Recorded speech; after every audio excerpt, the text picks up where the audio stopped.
Hello दोस्तों, मेरा नाम है शुभम नामदेव और आज हम करने वाले हैं क्वाड्रेटिक इक्वेशन की exercise 4.2 NCERT solution. Okay, last class में हमने एक्सरसाइज 4.1 कंप्लीट की थी।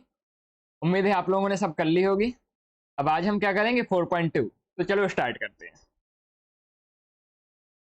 तो पहला क्वेश्चन आपकी स्क्रीन पर, find the roots of the following quadratic equation by factorization. हमें फैक्टराइजेशन करके रूट्स निकालना है। ठीक है, तो पहले ध्यान से समझना, पहला क्वेश्चन थोड़ा स्लोली करते हैं कैसे करते हैं। इक्वेशन क्वाड्रेटिक है, x square minus 3x minus 10 equal to 0। Factorization के मेथड में यदि कोई equation a x square plus b x plus c equal to 0 के फॉर्मेट में होती है, तो इस बी एक्स को हम ऐसे तोड़ते हैं दो चीजों में कि जिन दो चीजों का जो सम आए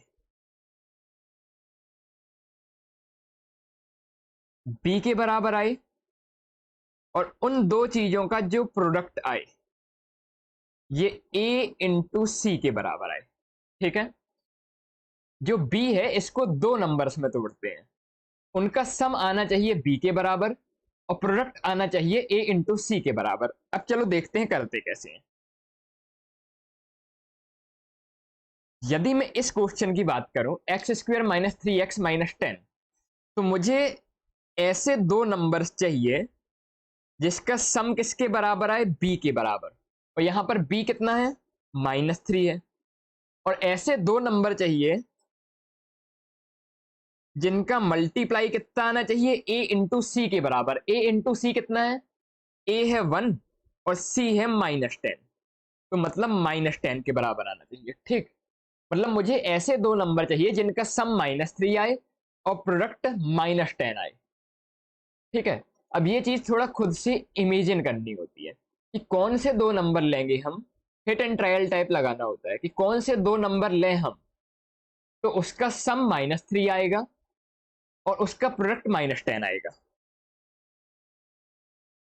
तो चलो, यदि मैं एक नंबर को ले लूं -5 और एक नंबर को ले लूं 2, तो देखो सम कितना आ रहा है -3 आ रहा है और इनका प्रोडक्ट देखो कितना आ रहा है -10 आ रहा है। ठीक, तो दो नंबर मिल गए मुझे, एक मिल गया -5, एक मिल गया 2। अब देखो आगे कैसे अप्रोच करते हैं। यहाँ पे एक्स स्क्वायर को एक्स स्क्वायर रहने लिया, -3 को हमने तोड़ दिया है। कैसे तोड़ा है, -5 पे तो -5 के साथ x आ जाएगा और +2 पे तो +2 के साथ x आ जाएगा, -10 इक्वल टू 0। ठीक, इसके बाद देखते हैं अगले स्टेप में कॉमन क्या आ रहा है। देखो यहां से x कॉमन आ गया, तो x इंटू एक्स -5 प्लस दूसरे ब्रैकेट से 2 कॉमन आ गया, तो यहां पर x -5 इक्वल टू 0। जब भी आप फैक्टराइजेशन करेंगे तब आपको ये दो जो ब्रैकेट है इसमें जो वैल्यू आ रही है वो सेम देखने को मिलेगी। ठीक, अब देखो ये दो टर्म है, पहली टर्म ये और दूसरी टर्म ये। पहली टर्म से, दोनों टर्म से मैं x -5 कॉमन ले लेता हूं, तो पहली वाली में बचा x और दूसरी वाली में बचा +2 इक्वल टू 0। अब देखो यदि दो नंबर का प्रोडक्ट 0 है तो उनमें से एक नंबर कोई ना कोई 0 होगा। दो नंबर का प्रोडक्ट 0 कब हो सकता है, या तो दो नंबर 0 हो तब 0 हो जाएगा, या तो पहला नंबर 0 हो, दूसरा कोई नॉन जीरो नंबर हो तब भी 0 आएगा, या फिर दूसरा नंबर 0 हो। जैसे मतलब या तो दोनों 0 हो या फिर दोनों में से कोई एक 0 हो, तभी क्या होगा, इनका मल्टीप्लाई 0 आ रहा होगा। तो यहां से हम बोल सकते हैं या तो x -5 0 के बराबर होगा, या फिर और मतलब या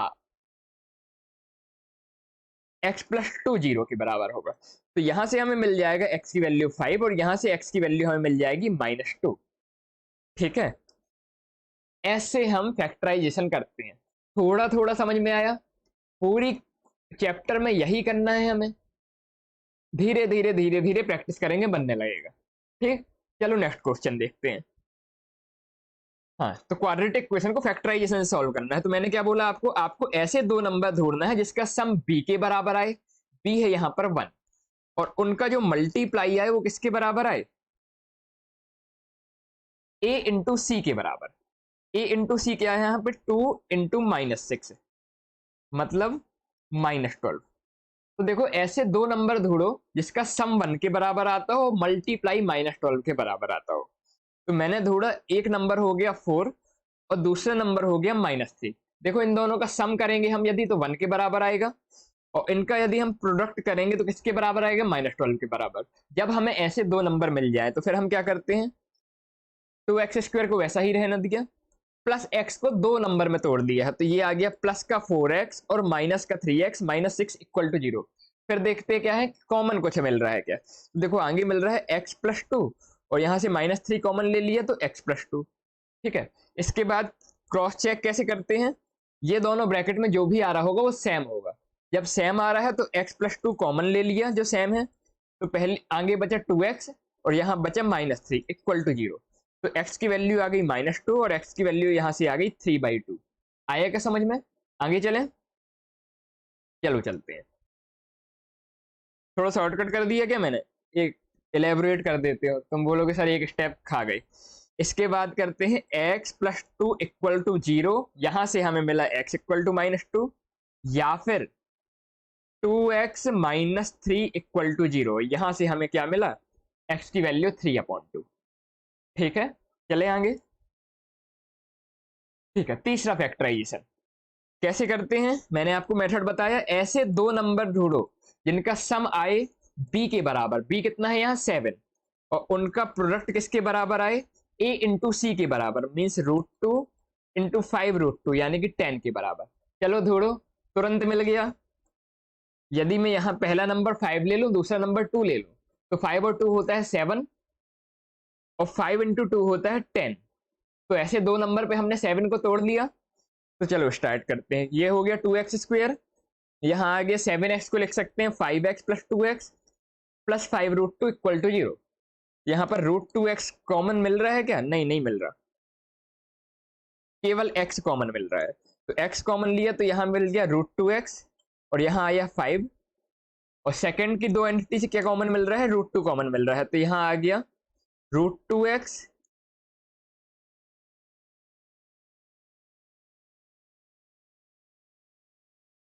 + 5 = 0। तो देखो √2x + 5 ये वाला ब्रैकेट दोनों से कॉमन निकल आया, पहले बचा x और बाद में बचा √2 = 0। अब जब दो चीजों का मल्टीप्लाई 0 के बराबर होता है तो या तो √2x + 5 = 0 होगा, या फिर x + √2 = 0 होगा। तो यहाँ से √2x = आ गया 5, x = आ गया 5/√2, या फिर यहाँ से x की वैल्यू आ गई -√2। ऐसे हम फैक्टराइजेशन से क्या निकालते हैं? रूट निकालते हैं। आया समझ में? आगे चलें, चलो। ये इक्वेशन थोड़ा देखने में अच्छी लग रही है, पहले तो मैं इसे सिंप्लीफाई कर लो। तो इसको मैं लिख सकता हूं, यदि मैं 8 से पूरी इक्वेशन को मल्टीप्लाई कर दूं तो ये होगा जाएगी 16x² - 8x + 1 = 0। अब मैंने आपको बोला आपको दो नंबर ऐसे ढूंढने हैं जिसका सम कितना आए? b के बराबर। b यहां पर कितना है? -8, और उनका प्रोडक्ट कितना है? a × c के बराबर। a × c कितना है? 16 × 1। ठीक है, चलो ढूंढो। तो देखो 4 4 -4, यदि -4 और -4 का सम -8 हो गया, और -4 × -4 कितना हो गया? 16 हो गया। दो नंबर मिल गए। अब हम इसे सॉल्व कर सकते हैं। ये हो गया 16x² -4x -4x + 1 = 0। यहाँ से 4x कॉमन आ गया तो यहाँ पर बचा 4x - 1, यहाँ से -1 कॉमन आ गया तो यहाँ पर बचा 4x - 1 = 0। ये देखो ये दोनों ब्रैकेट सेम है, कॉमन ले लिया तो 4x - 1 कॉमन आ गया। तो पहले वाले से बचा 4x और बाद वाले से बचा -1 = 0। तो या तो 4x - 1 0 के बराबर होगा, या फिर ये वाला 4x - 1 0 के बराबर होगी। तो यहां से मिल गया 4x = 1, x = 1/4। यहां से भी क्या मिल जाएगा? 4x = 1, x = 1/4। ठीक है, तो दोनों रूट सेम आए, 1/4, 1/4। ठीक है, ऐसे हम फैक्टराइजेशन करते हैं। आगे चलते हैं। क्वाड्रेटिक इक्वेशन है, फैक्टराइज करना है। क्या मेथड बताया मैंने? दो नंबर ढूंढो जिसका सम आता हो b के बराबर, b है -20, और उनका प्रोडक्ट आता हो a × c के बराबर। a × c कितना है? 100 × 1 यानी कि 100। तो ढूंढो भाई, यदि मैं एक नंबर ले लूं -10 और दूसरा भी ले लूं -10, तो देखो दोनों का सम है -20 और दोनों का प्रोडक्ट कितना है 100। ठीक, मिल गए मुझे दो नंबर। अब मैं सॉल्व कर सकता हूं। तो यहां से देखो ये आ गया 100x² -10x +1 = 0। तो 10x कॉमन ले लिया तो ये आ गया 10x -1 -1 कॉमन ले लिया तो ये आ गया 10x -1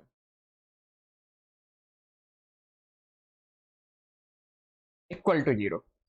ये दोनों देखो कॉमन है, सेम है दोनों में। तो 10x -1 में दोनों से कॉमन निकाल सकता हूं, तो यहां बचा 10x और यहां पर बचा -1 = 0। तो या तो ये वाला 10x -1 0 के बराबर होगा या फिर ये 10x -1 0 के बराबर होगा।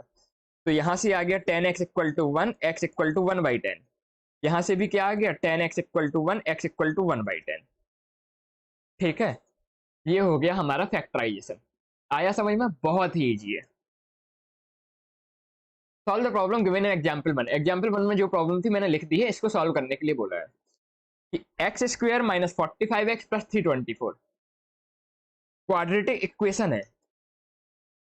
अब हमें ऐसे दो नंबर ढूंढना है जिसका सम किसके बराबर है 45 के बराबर -45 के बराबर, मतलब b के बराबर, और प्रोडक्ट कितना है 324 के बराबर। तो देखो ये तो हो गया बहुत बड़ा डेटा, देखकर नहीं समझ में आ रहा है, कैसे करें, सोचना पड़ेगा।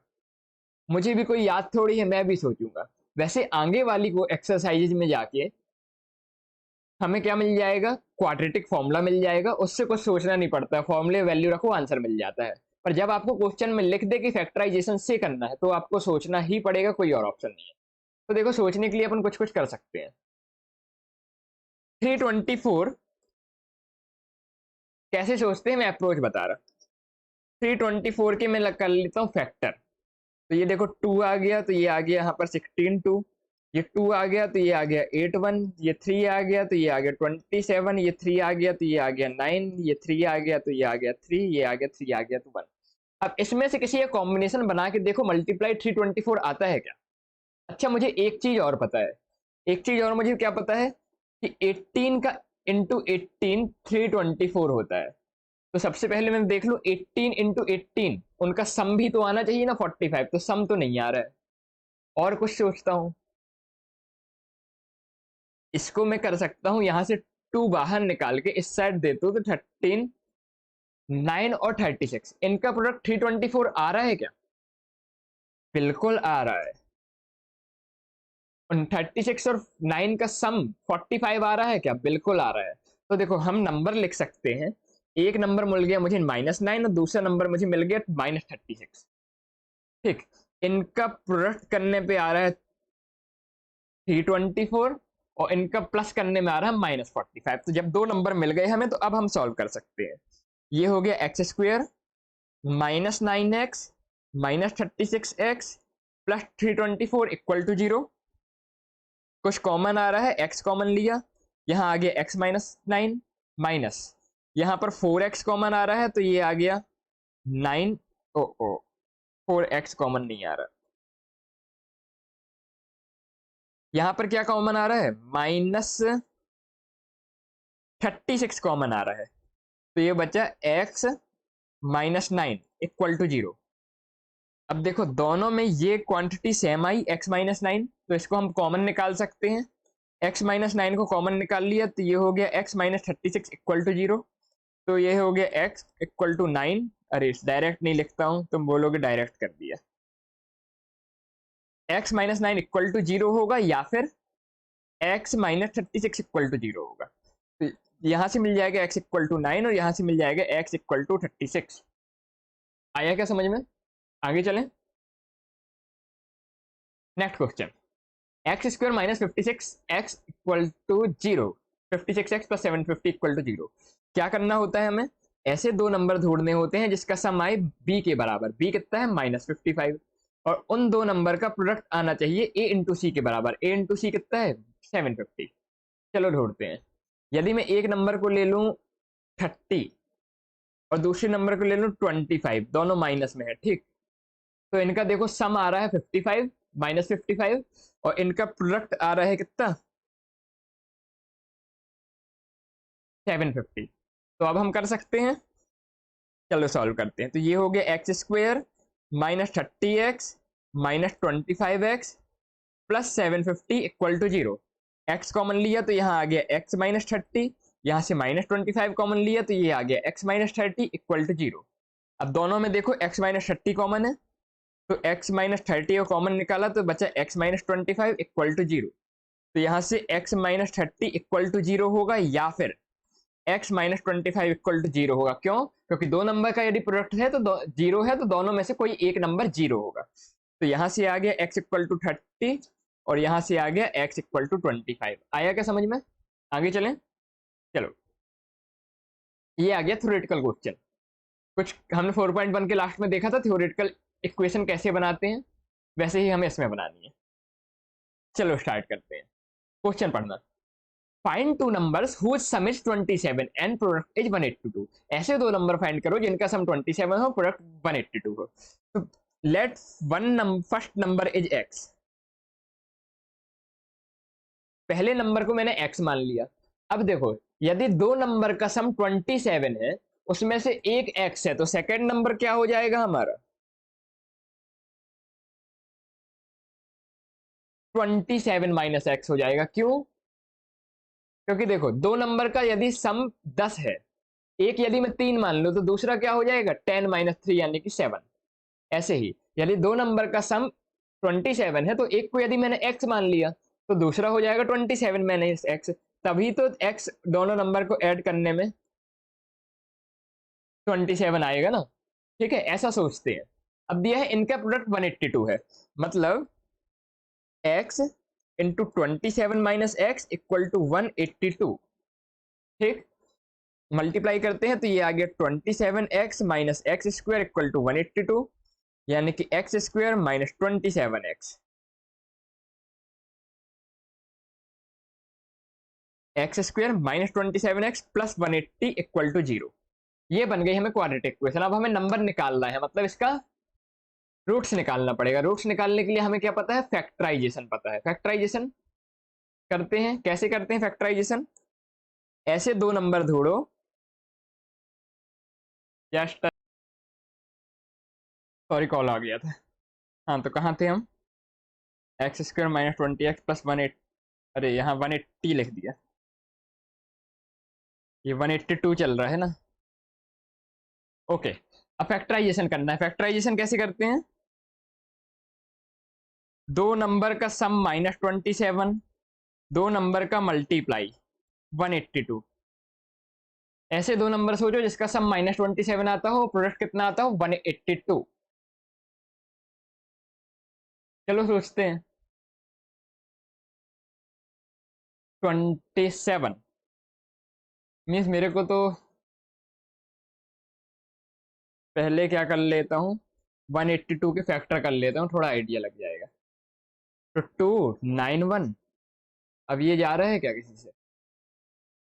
7 से जा रहा है, तो 7 13 और 13 1 फैक्टर हो गए।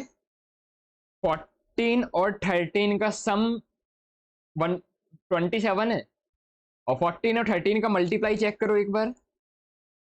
13 या 169 प्लस 182, तो मिल गए हमें नंबर। एक नंबर मिल गया हमें -14, एक नंबर मिल गया -13। देखो, दोनों का सम -27 है और दोनों का प्रोडक्ट कितना है? 182 है। तो अब हम सॉल्व कर सकते हैं।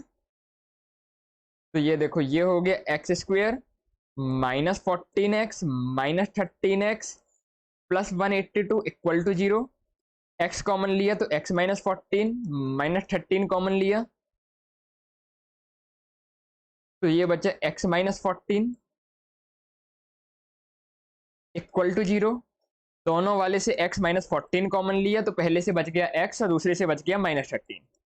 ठीक, पहले वाले को इक्वल टू 0 करोगे तो कितना आ जाएगा? x इक्वल टू 14, और दूसरे वाले को 0 करोगे तो x इक्वल टू कितना आ जाएगा? 13। ठीक है, आया समझ में? तो ये मिल गए हमें दो नंबर जिनका सम क्या है? 27 है और प्रोडक्ट कितना है? 182 है। ठीक है, अच्छा ये क्वेश्चन दो बार लिख दिया गया मैंने, कोई बात नहीं। चलो question number 4, find two consecutive positive integer sum of whose square is 365। Consecutive positive integer मैंने लास्ट क्लास में बताया था क्या होता है, लगातार एक के बाद एक वाले नंबर। तो यदि let first number is x, यदि एक पहला पॉजिटिव इंटीजर क्या है, नंबर, तो दूसरा क्या हो जाएगा, x plus one. Then second number is x plus one. Okay, यहां तक कोई समस्या?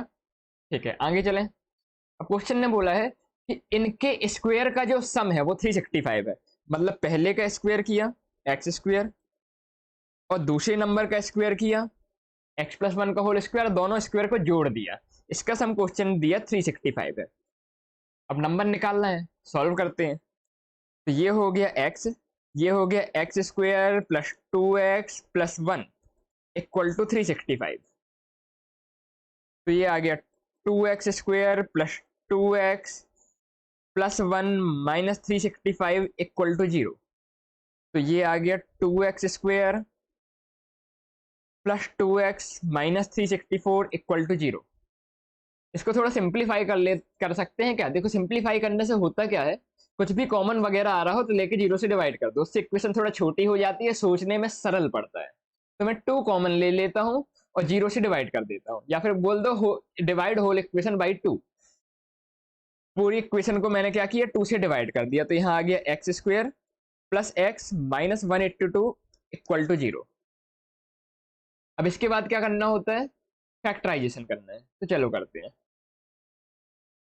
X square plus x minus 182 equal to 0। ऐसे दो नंबर सोचो जिनका सम कितना हो 1 और इनका प्रोडक्ट कितना हो माइनस 182 के बराबर। ठीक है, तो अभी शायद लास्ट क्वेश्चन में ही किया था क्या, 13 और 14 का प्रोडक्ट 182 था। तो देखो यहां पर यदि मैं पहला नंबर ले लूं 14 और दूसरे नंबर को ले लेता हूं -13। पहला नंबर ले लिया 14, दूसरा नंबर ले लिया -13, तो इनका सम आ गया 1 और इनका प्रोडक्ट है -182। अब आगे सॉल्व कर सकते हैं। तो ये आ गया x square plus 14x minus 13x minus 182 equal to 0। X common लिया तो x प्लस 14 माइनस 13 कॉमन लिया तो x प्लस 14 इक्वल टू 0। दोनों से x प्लस 14 कॉमन लिया तो x plus 14 into x minus 13 equal to 0। अब देखो पहले वाले x प्लस 14 को 0 के बराबर रखोगे तो x इक्वल टू आ जाएगा 4, और दूसरे वाले x माइनस 13 को 0 के बराबर रखोगे तो कितना आ जाएगा, x इक्वल टू 13। तो 14 और 13 दो चीजें मिल गई हमें। ठीक है, ऐसे सॉल्व कर सकते हैं। टोटली पूरे क्वेश्चन, पूरे के पूरे चैप्टर में हमें क्वाड्रेटिक इक्वेशन का सॉल्यूशन ही निकालना है। ठीक, चलें आगे। चलो, the altitude of A right triangle, ये है भैया right triangle. The altitude of right triangle 7 centimetre less than it's base. मतलब क्वेश्चन बोल रहा है कि जो राइट ट्रायंगल का एल्टीट्यूड मतलब जो हाइट है वो 7 सेंटीमीटर कम है बेस से। तो यदि मैं बेस को मान लेता हूं x सेंटीमीटर, तो एल्टीट्यूड कितना हो जाएगा, x minus 7 centimetre. If the hypotenuse is 13, hypotenuse दे दिया गया 13 सेंटीमीटर। फाइंड टू साइड, मतलब बेस और हाइपोटेनस, बेस और एल्टीट्यूड हमें निकालने के लिए बोला गया है। ठीक, तो लेट, जगह बचाओ, यहां से लिखो let base equal to x centimetre. Base को मान लिया हमने x, तो एल्टीट्यूड या फिर जिसे बोलते हैं हाइट, ये कितना आ गया, x माइनस 7 सेंटीमीटर, क्योंकि क्वेश्चन ने बोला 7 सेंटीमीटर कम है। ये देखो लिखा है लेस। ठीक, तो हाइपोटेनस दी है 13, दो साइड निकालना है। तो क्या पाइथागोरस थ्योरम तुमने कभी पढ़ी है क्या? पाइथागोरस थ्योरम होता था P square plus B square equal to H square. ठीक, तो पी स्क्वायर यानी कि परपेंडिकुलर का स्क्वायर यानी कि x माइनस 7 का whole square plus B square यानी कि बेस का स्क्वायर यानी कि x square equal to hypotenuse का स्क्वायर यानी कि 13 का स्क्वायर। सॉल्व कर लेते हैं इसे। ये हो गया x square minus 14x plus 49 plus x square equal to 169। तो ये आ गया एक्स स्क्वायर हो गया 2x square minus 14x plus 49 -169 equal to 0। ये आ गया 2x² minus 14x plus 49 minus 169 कितना हो गया -120 इक्वल टू 0। 2 कॉमन ले ले, इक्वेशन थोड़ा छोटी हो जाएगी, तो x² minus 7x minus 60 equal to 0। अब ऐसे दो नंबर ढूंढो जिनका सम किसके बराबर आए, -7 के बराबर, और मल्टीप्लाई कितने के बराबर आए, -60 के बराबर। तो देखो यदि मैं एक नंबर ले लूं -12 और दूसरा नंबर ले लूं +5, तो देखो -12 + 5 -7 होता है, और -12 इंटू +5 -60 होता है। हमें दो नंबर मिल गए। अब हम आगे सॉल्व कर सकते हैं। तो ये हो गया x² -12x plus 5x -60 equal to 0। आगे के दो से कॉमन लिया x, तो ये हो गया x इंटू एक्स माइनस 12। बाद के दो से कॉमन आ रहा है 5, तो 5 into x minus 12 equal to 0। अब इन दोनों में x माइनस 12 कॉमन है, तो x माइनस 12 को कॉमन निकाला तो आगे x बचा, बाद में बचा +5 इक्वल टू 0। जब पहले वाले x माइनस 12 को 0 के बराबर रखेंगे तो x मिल जाएगा 12। जब दूसरे वाले x प्लस 5 को 0 के बराबर रखेंगे तो x कितना मिल जाएगा, -5। अब देखो x क्या है, बेस है। बेस है मतलब कोई लंबाई है। अब किसी चीज की लंबाई नेगेटिव तो नहीं हो सकती ना, किसी चीज की लंबाई नेगेटिव तो नहीं हो सकती। आया समझ में? कोई लंबाई है, मान लो ये पेन है, इसकी लंबाई में कुछ बोलूं तो नेगेटिव तो नहीं हो सकती ना। इसीलिए ये जो x इक्वल टू -5 वाला है ये हम इग्नोर कर देंगे, क्योंकि कभी नेगेटिव नहीं हो सकता। तो x इक्वल टू 12 मतलब x हमने माना था बेस को, x हमने माना था बेस को, और बेस हमें मिल गया 12 सेंटीमीटर। तो फिर हाइट कितना होगा, हाइट हमने बोला था x -7 को, ये है हमारा हाइट। तो 12 -7 मतलब कितना आ गया, ये 5 सेंटीमीटर। तो बेस आ गया 12 सेंटीमीटर और हाइट आ गई कितना, 5 सेंटीमीटर। ठीक है, आया समझ में? आगे चलें। ओ भाई इतना बड़ा क्वेश्चन, पढ़ो यार, तुम ही पढ़ो, लास्ट क्वेश्चन है एक्सरसाइज का शायद। पढ़ो, थोड़ा ट्राई करो, फिर मैं सॉल्व करता हूँ। अ कॉटेज इंडस्ट्री, एक कॉटेज की industry produce certain number of poultry articles a day, कुछ आर्टिकल बनाती है एक दिन में। पहली लाइन समझ में आई? कोई इंडस्ट्री है जो कुछ आर्टिकल बनाती है एक दिन में।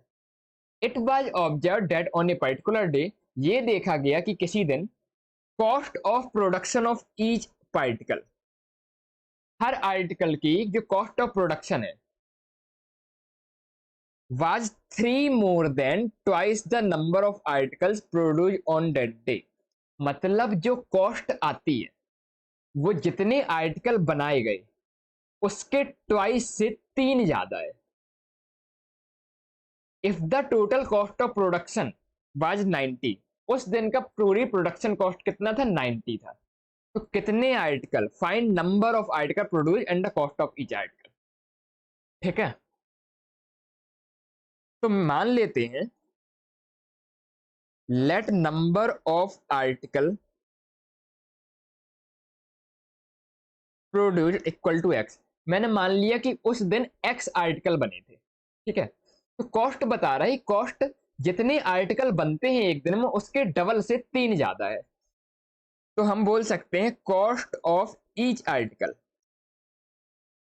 डबल से 3 ज्यादा है। तो देखो पहले x का डबल किया 2x हो गया, और 3 जोड़ दिया तो डबल से 3 ज्यादा हो गया। ठीक है, अब टोटल कॉस्ट दिया है 90। अब टोटल कॉस्ट कैसे आएगी, मान लो 5 रुपए का एक पेन है तो मैं 10 पेन खरीदे, टोटल कॉस्ट कैसे निकालते हो, 5 इंटू 10 50।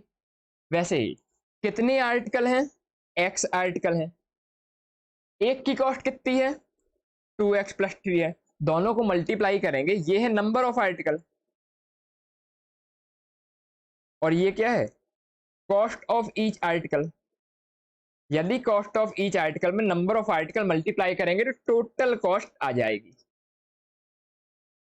इतना आया क्या समझ में? ये जो खरीदारी तुम छोटी मोटी घर पे करने आते हो वैसे ही खरीदारी हो रही है। अब नंबर ऑफ आर्टिकल्स निकालना है, मतलब एक्स निकालना है, तो चलो सॉल्व करते हैं। x को अंदर मल्टीप्लाई किया तो हो गया 2x² plus 3x minus 90 equal to 0। अब ऐसे दो नंबर सोचो जिनका सम आता हो 3 के बराबर और इनका प्रोडक्ट आता हो कितने के बराबर, -180। a इंटू सी, ए 2 है, c है -90, तो 2 इंटू -90 -180 के बराबर। सोचो भाई, मैं भी सोचता हूं। सम 3 आता हो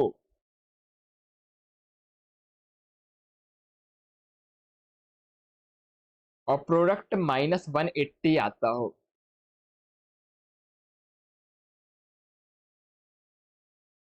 सम +3 है तो दो, एक नंबर पॉजिटिव होगा एक नंबर नेगेटिव होगा। फैक्टराइज करके देख लूं क्या? सोचते हैं, चलो थोड़ा सा ऐसे यदि आ जाता है दिमाग में। 30 × 6 होता है 180, नहीं होगा इससे। और पास आते हैं, देखो ऐसे सोचते हैं, थोड़ा रफ वर्क दिखा रहा है। पहले मैंने 30 × 6 सोचा, लेकिन इनका प्रोडक्ट 3 नहीं है, थोड़ा पास करना पड़ेगा इनको। तो इसके बाद किसका 180 होता है? इसको थोड़ा कम किया, इसको जैसे थोड़ा ज्यादा किया, 20 × 9, ये भी 180 होता है, लेकिन इनके बीच का डिफरेंस 11 है, थोड़ा और पास करते हैं। 19 में नहीं आएगा 180, 18, 18 × 10, डिफरेंस अभी 8 है, नहीं आएगा। 17 में नहीं आएगा, 16, 16 की टेबल में भी 180 नहीं आएगा, 15, 15 × 12, 15 और 12 का देखो डिफरेंस 3 है और मल्टीप्लाई 180 है, मिल गए नंबर। तो पहला नंबर मिल गया हमें +15 और दूसरा नंबर मिल गया -12। देखो 15 -12 होता है 3 और +15 इंटू -12 करोगे तो -180 आएगा। ऐसे सोचते हैं नंबर, ठीक। अब ये फालतू का रफ वर्क डिलीट कर देते हैं। अब मिल गया तो हम सॉल्व कर सकते हैं। तो इक्वेशन है हमारी 2x² प्लस 3x को लिख दें हम 15x minus 12x minus 180 equal to 0। Common लिया, x कॉमन आ गया तो यहाँ बचा 2x प्लस 15 और यहाँ बचा -6 कॉमन आ गया तो 2x प्लस 15। नहीं यार, कुछ तो लफड़ा है। 15 6 जा कितना होता है? 15 6 जा तो 90 होता है। कहीं पर कुछ गड़बड़ की क्या मैंने? अरे 90 है यार, तुम लोग 180 को सॉल्व करवा दिए। चलो ठीक है, कोई नहीं। ये 180 नहीं लाना था सब, यहाँ पे 90 लाना था। अच्छा हाँ, 180 ही लाना था यार।